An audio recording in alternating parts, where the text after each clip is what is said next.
Magandang hapon po, ako po si Tyler Garcia at masasabi ko na makikita sa El Filibusterismo ang mga isyung pampaaralang hinaharap ng mga Atenista sa kasalukuyan. Ang isyung pinag-uusapan natin ay ang wika. Sa Kabanata 7, sinabi ni Simon na kapag kinuha ninyo ang wikang Kastila, ay isinuko nyo rin ang inyong mga kaisipan at orihinalidad. Pinapakita nito na lumalayo tayo sa ating kultural na pagkatao kapag hindi natin isinusulong ang ating katutubong wika.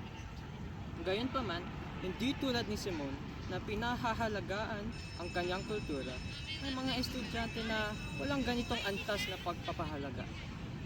Sa Kabanata 11 naman, sinabi ni Padre Camora, ang mga Indio ay di dapat matuto ng wika natin. Ipinapakita nito ang halaga ng bawat wika sa pagkakaugnay at pagtutulong sa isa't isa. Masasabi ko na importante ang wikang Filipino kasi ipinagdidiriwang ng Ateneo ang buwan ng wika. Sa huli, sa Kabanata 2, ito ang tugon ni Simon kay Basilio at Isagani. Utopia, hahanapin pa ang makina.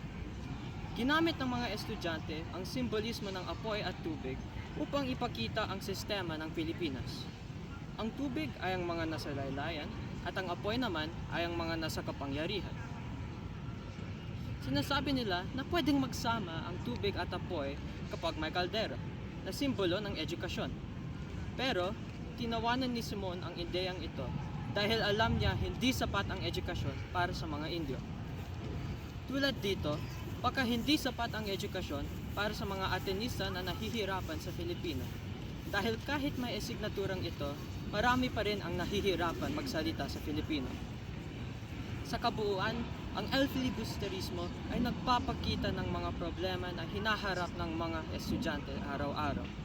Hindi lamang ito pinapakita ang mga problemang ito, kundi maaari rin makatulong ito sa pagninilay kung paano natin ito masosolusyonan.